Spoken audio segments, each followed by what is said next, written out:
Hey guys, we're back together again. Today's episode will be highlighting the next chapter of The Laws of Leadership by John Maxwell, 21 Irrefutable Laws of Leadership. And I've got some really powerful feedback from a few investors that just have helped me know what to talk about in regards to putting this information out there for you all.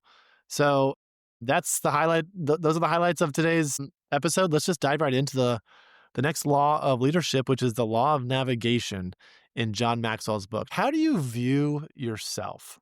What is your self-image right now? Do you see yourself as a leader?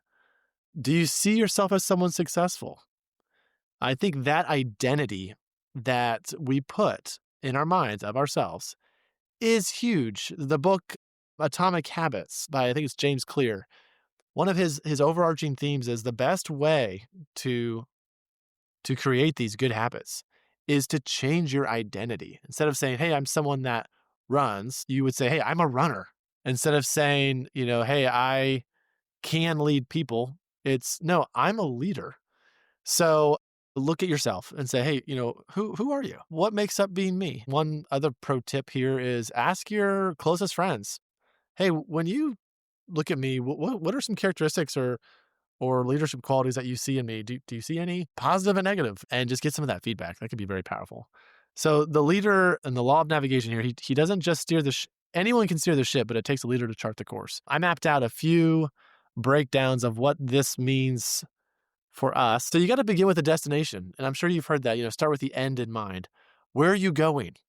Okay, that's very important. Once you figure out where that is, and that's a huge one, then you start charting the route. You plan ahead. What are the major milestones going to be? What are the critical legs? What are the resources that we need? In the book, they talked about these two different explorative people in, I think maybe someplace really cold, maybe Alaska. The first guy made it and, succeeded. The other guy died and everyone on his crew died. And the only way that we know about him was because during their last few days, they wrote in journals of how bad it got. But the picture there is the person who charted the course, who got people to follow him. He led them to their death, and they didn't succeed, and they faced obstacles that he wasn't ready for. And the other guy was the opposite. He was prepared. He knew what to expect. He knew what to bring, and they made it. So chart the course, plan ahead, anticipate those obstacles as point 3, and prepare. Engage the team and earn buy-in early. So that's something I've been trying to almost experiment with as a leader in the circles I'm in is how can I get buy-in from the people that I work with in whatever way I'm trying to move them? If it's my workout buddies, how do I get them to fast with me or change their diet or run a mile without stopping, whatever it is that I'm trying to do. And it's been really exciting for me and also in a way sad on the areas that I let up on. I can see those areas being let up on from my friends or from other people, my peers.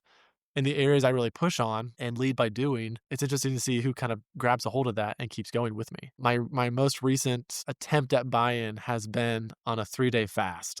I've talked about fasting before on this. I think last October, so I guess almost over a year now, I have done some 3-day fasts. I've done, I think, 4 of them.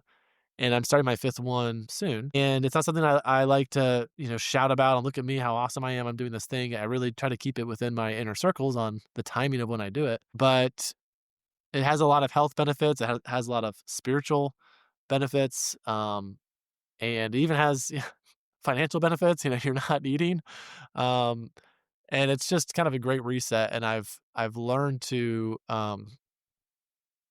not love it, but I accept the challenge of it every time I do it. And it's always very rewarding for me when I finish. And and it does bring me closer to God. So I challenge you guys if you are a Christian and are looking for a way to get closer to Christ or seek his will in something that you're having a hard time finding the answer to. Fast could be the answer to spend that time in prayer, and every time you get hungry, pray and see how God is leading in that way. I think the last few points for this book on this chapter, the law of navigation: review, adjust, and stay in motion. So, you do have to not just put your head in the sand and put your blinders up and just run. It's good to adapt, review, and just keep moving though. If you face a roadblock, you just keep going. Build confidence and trust through preparation. That's one of the things that we'll end with on this book review is building confidence will help instill followers. Who's going to want to follow somebody who's like, yeah, I think this is going to work. Like if you were headed into this Alaska journey, this voyage, and the leader had any sense of doubt, you'd be very hesitant to sign up for this. Now, the doubt shouldn't be faked, or the confidence should not be faked, but it can only be built up through preparation. And that leads me right into what I want to talk to you guys about, this big initiative that I want to spend some time on with you all, my listeners, is how do you perform a due diligence run through on investing into multifamily deals? I've talked over and over about how great my Kansas City team is. I've talked about the market here and there, and the returns are awesome. And I've had some great one-on-one conversations recently, and I've just noticed, hey, this could be a way that I provide a ton of value to you guys. And that is, hey, I'm aware of real estate. I know it's a great diversification to put my money into. I don't want to be a landlord. And this idea of syndication and group investing sounds very intriguing to me, but there's just still some things I don't know or don't have time to know that it's not something I'm ready to pull the trigger on. So this hopefully will be a resource that I can use over and over to my investors who want to feel like they can feel confident in investing their hard-earned money into a group investment like buying an apartment complex. All right, let's see here. I feel like it's always going to have life updates. We actually celebrated a baptism, 3 baptisms this last Sunday. We baptized my daughter, Sybil, and my other daughter, Daphne, and my son, Moses. I grew up in a Baptist, evangelical, biblical teaching household, and in college, same. And it wasn't actually until I got married that my wife and I decided that we were going to join a church where we actually didn't know a lot of people there. We wanted to kind of have a fresh start together as a new married couple. So we joined a Presbyterian church, really not knowing almost anything about Presbyterians and Reformed theology and some of the differences between Baptists and Presbyterians. But lo and behold, we love our church. We have really grown closer to God through the preaching and the fellowship with the believers there. We celebrated in bringing them into the covenant family with our church to, as a congregation and as a group of believers, raise our children in a God-fearing, Christ-honoring environment. And instead of treating them as if they are unsaved and, just waiting for them to say the prayer and choose God, we are going to basically treat them like Christians and treat them if they, do wrong, ask for forgiveness, try to instill in them love for the Lord and love for Jesus and a relationship with him, and pray that they take that as their own over the years as they get older. So that was a cool life update for us. I'm ramping up my wholesaling, flipping career. For most of you guys know, I do group investing syndications, which was largely why I started this podcast. And I work locally doing single family fix and flips, lead generation, buying rentals, etc. I've turned off the landlord single family home rental hat and have replaced that with syndications because of the returns that are so much greater doing that. And it's one of my loves is to work with investors and bring them into deals and kind of hold their hand and help them navigate through the process of getting into real estate without being the landlord. But that being said, fix and flips and wholesaling and buying these houses to improve and sell quickly in the next, a 3 to 6 month turnaround. That's really how I improve my cash flow status. That's my business that I'm really building along with capital raising. And I'm learning about sort of the new ways to approach sellers and motivated sellers, finding them. And I'm excited to kind of grow a team and be a leader in this business along the way of figuring out life and how to deal with passive income and active income and making sure all the bills are paid. And yeah, let me actually just share one other story I had with an investor this week that I think would maybe you'd identify with as well. good friend of mine. We work together. He knows me well. I know him. We do have a background in relationship, and he is very active in his business. He is traveling a lot. He is working with a lot of teams. His time is very limited, and I would say he's very successful. So he's making good money. He is paying a lot in taxes from the income that he has, and he has tried a few different investments, uh, and he's never been really excited about any of them. And his words to me were actually something like, "Kenny, I know I can get a 5% in, a government CD. Why wouldn't I just put my money there and just have it grow pretty slowly through that somewhat safe vehicle, 5%?" And there's a lot I could unpack about that statement and, the way he thinks. But the truth is that, and he also shared the syndications and group investments I've been a part of, they've all overpromised and underdelivered. And that's a big red flag for me. It has sort of made me gun shy to invest more into these kind of deals. And he said, please don't take me off your list, like keep me posted. But just seems like all the deals that I've done, there's always something that happens that makes it, not good.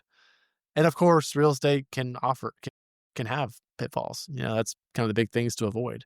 So I'm excited to walk with him through my process on analyzing, why I analyze these deals and how I vet, is this a good deal that I would, bring people in with me on. So I guess I would ask you, what are some of your holdbacks on doing more syndication? When I say syndication, buying an apartment complex with a group of people. Some big wins on that front with the teams I am on right now. The guys in Kansas City have fully funded 3 of the deals that have all been open for the last few months. And when I say deals fully funded, we're talking, I think, a total of, 30-ish plus another 5 plus another 5. So like $40 million on these last 3 deals. And one specific investor invested $20 million to close out this last fund that we had. These are new development multifamily complexes. There was a value add complex, and there was even an energy fund, oil and gas fund, that we finished out. So pretty exciting stuff for a capital raiser to be on these teams where you reach the finish line. You want to be very careful getting into a deal without a strong exit point, sort of back to that law of navigation. What is the end course destination, and how can we prepare to get there safely? So I think that's all I'm going to share today, guys. Yeah, so if you are someone who's probably around 40 years old, you're a business owner, entrepreneurial, maybe you have a couple things rolling right now, a couple sticks in the fire, and you are go mode, but you are seeing the energy bandwidth not being there, or not wanting to start a whole new venture, or maybe keep some of these things spinning as you've been doing over the years. And money is not the problem in regards to making money. You figured out how to do it. You're doing it very well. But getting that money reinvested, you are looking for maybe some diversification options, something outside the stock market, interested in real estate or alternative assets, and would love to have a conversation about it. That's why I'm here. So if that's you, I have strong Christian values, strong family values. I don't want you to be misaligned in some of your investment strategies in regards to that family kingdom focus type of mission, because that is my mission. So anyway, if that describes you in any way, love for you to reach out. Feel free to schedule a call. Follow me on the socials. I'm here for you guys. And I'll just leave with that challenge of, how are you leading at home right now? That law of navigation that we talked about. What is the end destination for your son as you raise him? I think I've heard it very soberly said, what do you want your son saying about you at your eulogy? You would want him to honor, respect, and, take on the legacy of the values you've instilled in him, and, the biblical truths that have changed your life. That's it for today, guys. Thanks for listening to the Invested Fathers. Kenny Johnson signing out. Let's just do our best to invest wisely in the things that we do.